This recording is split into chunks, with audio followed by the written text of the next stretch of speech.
We do not need magic to change the world, we carry all the power we need inside ourselves already, we have the power to imagine better.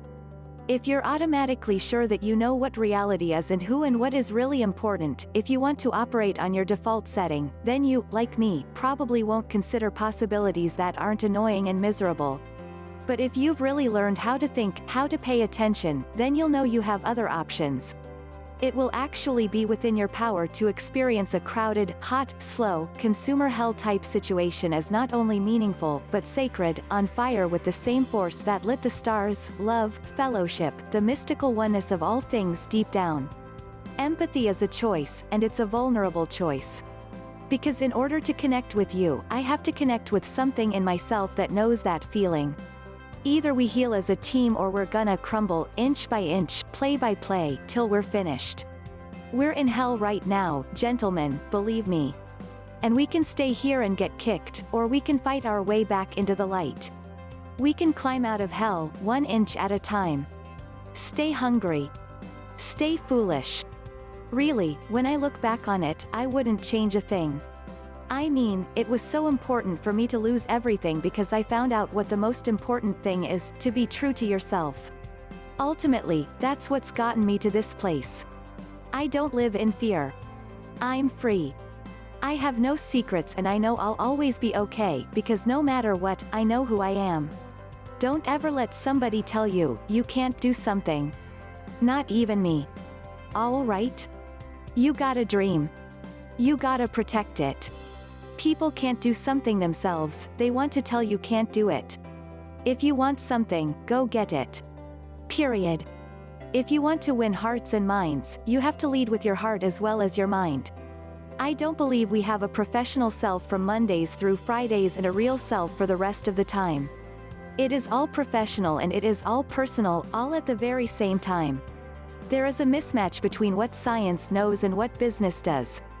And what worries me, as we stand here in the rubble of the economic collapse, is that too many organizations are making their decisions, their policies about talent and people, based on assumptions that are outdated, unexamined, and rooted more in folklore than in science. Fall forward. Here's what I mean, Reggie Jackson struck out 2,600 times in his career, the most in the history of baseball. But you don't hear about the strikeouts. People remember the home runs. Fall forward. Thomas Edison conducted 1,000 failed experiments. Did you know that? I didn't know that because number 1001 was the light bulb. Fall forward. Every failed experiment is one step closer to success. Let me tell you something you already know. The world ain't all sunshine and rainbows. It's a very mean and nasty place, and I don't care how tough you are, it will beat you to your knees and keep you there permanently if you let it. You, me, or nobody is gonna hit as hard as life. But it ain't about how hard you hit. It's about how hard you can get hit and keep moving forward. How much you can take and keep moving forward. That's how winning is done. I think that allowing somebody, one mere person, to believe that he or she is like the vessel, you know, like the font and the essence and the source of all divine, creative, unknowable, eternal mystery is just a smidge too much responsibility to put on one fragile, human psyche. It's like asking somebody to swallow the sun. It just completely warps and distorts egos, and it creates all these unmanageable expectations about performance. And I think the pressure of that has been killing off our artists for the last 500 years. You cannot let a fear of failure or a fear of comparison or a fear of judgment stop you from doing the things that will make you great. You cannot succeed without the risk of failure. You cannot have a voice without the risk of criticism. You cannot love without the risk of loss. You must take these risks. Do or do not. There is no try. Fight and you may die. Run and you'll live, at least a while. And dying in your beds many years from now, would you be willing to trade all the days from this day to that for one chance, just one chance to come back here and tell our enemies that they may take our lives, but they'll never take our freedom? Culture is the bitter drunken coachman lashing motivation into the ungrateful workhorses, so they drag the wagon of growth down the road of success. I think that's a very accurate analogy. No excuse please. When some students don't score good numbers in their exams, they find excuses like, I couldn't study well due to illness, I had an emergency at home, blah blah blah. There was a boy who got a seat in MIT, which is a dream of millions of students all over the world. But he didn't get admission due to poverty. However, he took an admission in a distance course and developed a software which was highly appreciated by Microsoft. He got a job offer from Microsoft with a $2.5 million per annum package and 2% Microsoft share. He could have made many excuses, but he didn't. He continued his struggle and got the success. Many of us have a number of excuses like, I don't have a good job as my college was not good, my financial condition is not good as my parents are poor. We make excuses to accept failure and stop struggling. So from today, take a vow to stop excuses. Fight your fear. Fear is a phenomenon which coils inside your mind. Fear of failure doesn't make you proceed towards your goal. It makes you feel depressed like, if I fail, what will happen? If you want to turn your dream into reality, then you have to learn the art of fighting fear. Fear can frustrate you before moving a step forward. It has the capacity to shatter you.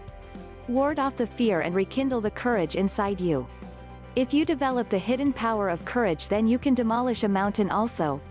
You can make impossible to possible. Carry on. You are reading this because you are courageous. Read the rest of A Great Motivational Speech for Getting Success in Your Life.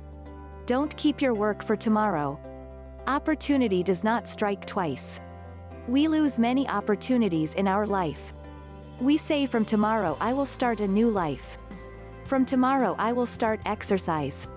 From tomorrow I will study seriously. Tomorrow never comes. Stay in the present. If you can't start now, then not tomorrow. You may start small steps, but start now.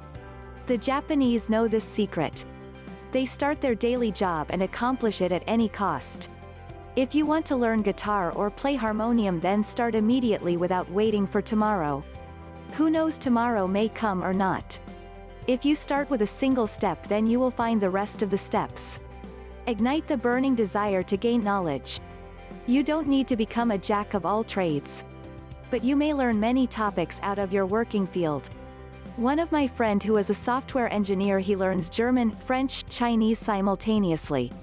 He can speak the 3 languages, not fluently. You know, a software engineering job is how tedious. Still, he manages to learn.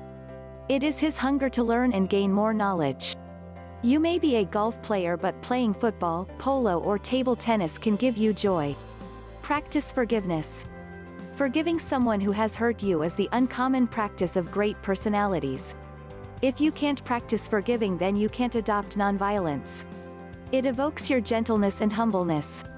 When Christ was crossed, he prayed God and requested to forgive those people who are his silly children. Forgiveness brings the politeness quality inside you. It finishes hatred and violence, vengeance inside you. The World War or any great war between countries happened and caused fatal violence to mankind because no one could forgive each other. But great personalities like Jesus Christ, Gandhi, Nelson Mandela developed this quality. When Nelson Mandela was released after 30 years of imprisonment, the first thing he did was the forgiving those people who had done wrong to him. He forgave them because he knew that forgiveness is the powerful weapon which could finish terrorism, violence, and establish peace. Infuse your life with action. Don't wait for it to happen. Make it happen. Make your own future. Make your own hope. Make your own love. And whatever your beliefs, honor your Creator, not by passively waiting for grace to come down from upon high, but by doing what you can to make grace happen, yourself, right now, right down here on earth. Beginning today, treat everyone you meet as if they were going to be dead by midnight. Extend to them all the care, kindness and understanding you can muster, and do it with no thought of any reward. Your life will never be the same again. You are not here merely to make a living. You are here in order to enable the world to live more amply, with greater vision, with a finer spirit of hope and achievement. You are here to enrich the world, and you impoverish yourself if you forget the errand. Be impeccable with your word. Speak with integrity. Say only what you mean. Avoid using the word to speak against yourself or to gossip about others. Use the power of your word in the direction of truth and love. If you find value in this video, thumbs up and subscribe.